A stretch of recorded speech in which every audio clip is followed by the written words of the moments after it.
Good afternoon বন্ধুরা, বেলা এখন 12টা বাজে। এখন থেকে ব্লগটা স্টার্ট করছি। দেখুন এখন রান্নাবান্না বসিয়ে দিয়েছি। এখানে ভাত বসিয়ে দিয়েছি। এখানে রান্না হবে আজকে কাঁকরোল আলু ভাজা। এখানে হবে চিকেনটা এখানে ডিপ ফ্রোজ করতে দিয়েছি।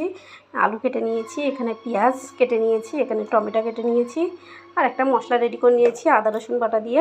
রান্নাটা বসাবো। আগে ভাজাটা বসিয়ে দিই, কাঁকরোল আলু ভাজাটা বসিয়ে দিই।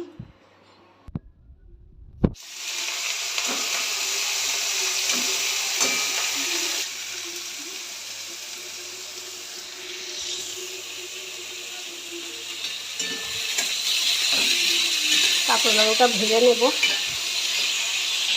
এখানে দিয়ে দিলাম একটু নুন, একটু হলুদ দিয়ে নেড়ে এটা ঢাকা দিয়ে রেখে দেবো।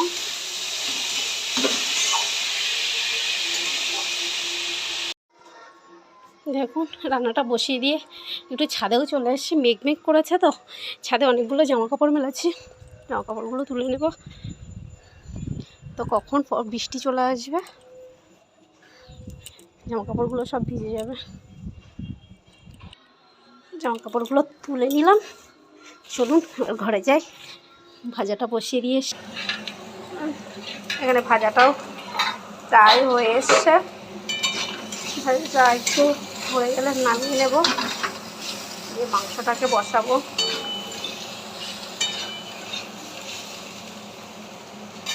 এখানে ভাতটাও ফুটে গেছে।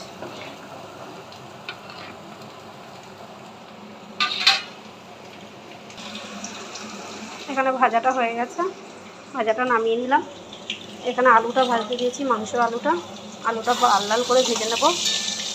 আলুটা ভাজা হয়ে গেলে মশলাটা কষিয়ে মাংসটা বসিয়ে দেবো।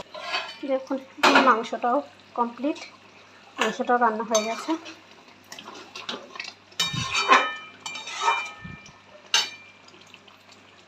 বেলা এখন 1:16 বাজে। এবার করব লাঞ্চ।